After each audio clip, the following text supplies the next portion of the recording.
नमस्कार दोस्तों, स्वागत है आपका मेरे चैनल कॉमिक्स लाइफ में।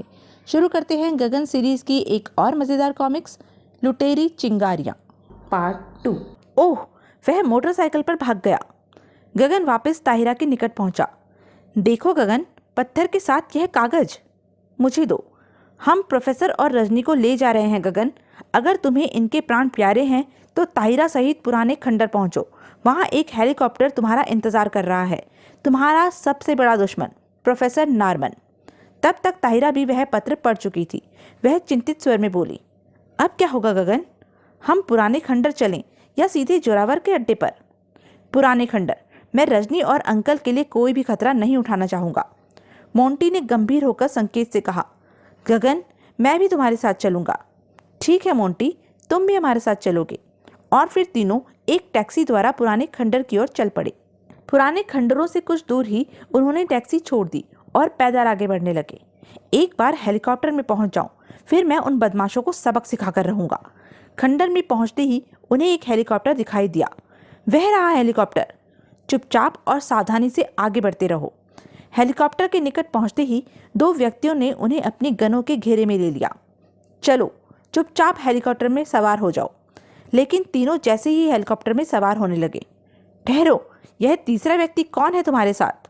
हमारा तीसरा साथी प्रोफेसर नारमन। इसे बुलाना भूल गया था, लेकिन इसने अपना चेहरा क्यों छिपा रखा है? यह टोप हटा अपने चेहरे से। ऐसा गजब मत करो प्यारे भाई, क्योंकि इसकी सूरत देखकर बड़े बड़े सूरमाओं के होश खराब हो जाते हैं। कहीं ऐसा ना हो कि तुम्हारे भी। Shut up. हटा टोप चेहरे से, वरना गोली मार दूंगा। दिखा दे भाई मोंटी इसे अपनी शक्ल। अब ये अपने कपड़े खराब करना ही चाहता है तो हम क्या करें? मोंटी ने कैप चेहरे से ऊपर कर ली। लो, देखो मेरी शक्ल।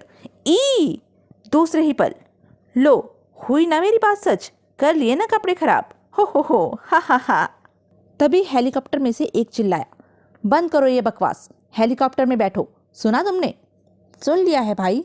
चलो गगन, अब तो इनका आदेश मानना होगा। लेकिन इसका क्या करें? क्या यह भी साथ चलेगा? फिलहाल इसे भी ले चलना होगा, लेकिन अगर ये रास्ते में कुछ गड़बड़ करे तो गोली मारकर नीचे फेंक देना। फिर तीनों को लेकर हेलीकॉप्टर ऊपर उठने लगा। चेहरा टोप से पहले की तरह ढक ले, वरना गोली मार दूंगा, समझा? चेहरा ढक लो मोंटी। कुछ ही देर में हेलीकॉप्टर आकाश की ऊंचाइयों को छूने लगा।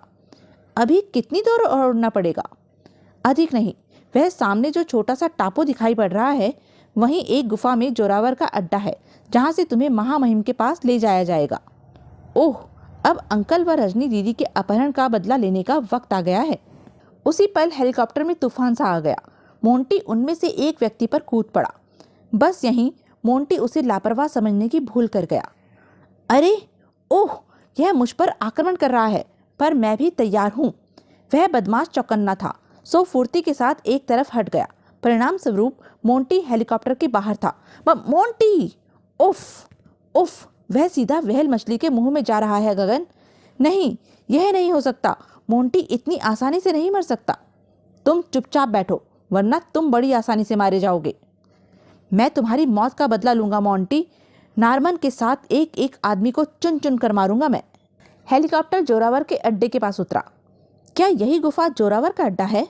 हाँ, इससे आगे महामहिम तक तुम्हें जोरावर बॉस ही लेकर जाएगा। तभी जोरावर गुफा से बाहर निकल आया। ओह, आ गए तुम? मुझे तुम्हारा ही इंतजार था। हम भी नारमन से मिलने के लिए बेचैन हैं।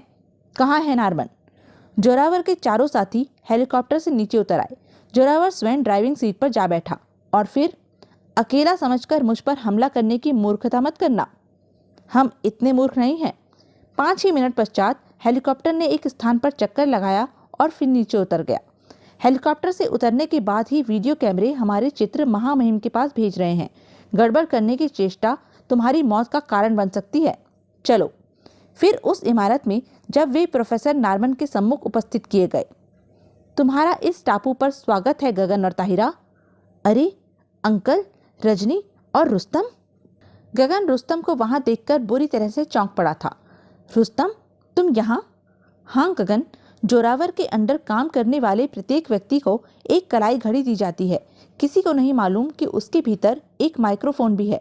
उसी माइक्रोफोन के जरिए नारमन ने हमारी बातचीत सुन ली थी। हा हा हा, जोरावर, इन दोनों को भी इन तीनों के बराबर ही बांध दो। जो हुक्म महामहिम। आज केवल रुस्तम को सोने के बुत में बदला जाएगा, क्योंकि गगन इत्यादि को मारने से पूर्व मैं एक तमाशा भी दिखाना चाहता हूँ। गगन व ताहिरा को बांध दिया गया। तब नारमन बोला, रुस्तम जैसे गद्दारों के लिए नारमन के दल में केवल एक ही सजा है, उसे सोने के बुत में परिवर्तित कर देना। नारमन ने एक बटन दबा दिया। परिणाम स्वरूप रुस्तम की कुर्सी पीछे की ओर पलट गई। आह नहीं, गगन बचाओ। रुस्तम कुर्सी के पीछे बन गए रिक्त स्थान में समा गया। हॉल में रखे सोने के बुतों में एक बुत और बढ़ गया, और वह बुत था रुस्तम का। ठहाका लगाने के साथ ही प्रोफेसर नारमन ने कहा, इसी तरह एक एक करके तुम सभी मेरे इस अजायब घर की शोभा बढ़ाओगे, किंतु उससे पहले तुम इस टीवी स्क्रीन पर अपनी आंखों से रिजर्व बैंक की इमारत में रखा सारा सोना गायब होते देखोगे। रिजर्व बैंक का सोना? असंभव। अब अपनी आंखों से देखना कि कैसे मैं इस असंभव को संभव बनाता हूँ। हा हा हा। टीवी स्क्रीन पर एक यान हवा में उड़ता दिखाई देने लगा। नारमन उस यान में जा रहा है गगन। अभी हम कुछ नहीं कर सकते। इधर नारमन द्वारा सुप्रीम एक्स रेंज का बटन दबाते ही यान के डैशबोर्ड पर लगी स्क्रीन रोशन हो उठी थी। अब पूरी इमारत का एक चक्कर लगाना होगा, ताकि एक्स रेंज इमारत के प्रत्येक भीतरी भाग का चित्र टीवी स्क्रीन पर भेज सके। यान इमारत का चक्कर लगाने लगा। एकाएक प्रोफेसर नारमन की आंखें लोमड़ी के समान चमक उठी और वह ठहाका लगाकर कह उठा, सोना इसी चैम्बर में है और अब यह सारा सोना मेरा है। अगले ही पल नारमन लुटेरी चिंगारियों का बटन दबा चुका था। इसके तुरंत बाद प्रोफेसर नारमन अपने टापू पर लौट आया। हा हा हा, देखा गगन, कैसा लगा तमाशा? अभी तुम्हारा समय है नारमन, जब मेरा समय आएगा तब मैं यही सवाल तुमसे पूछूंगा। उस समय के लिए मैं तुम्हें जिंदा नहीं छोड़ूंगा। हा हा हा। आज तुम सबको सोने की मूर्ति में बदलने के बाद वर्षों से मेरे सीने में भड़क रही बदले की आग ठंडी होगी। नारमन के हाथ तेजी के साथ डैशबोर्ड की तरफ बढ़े।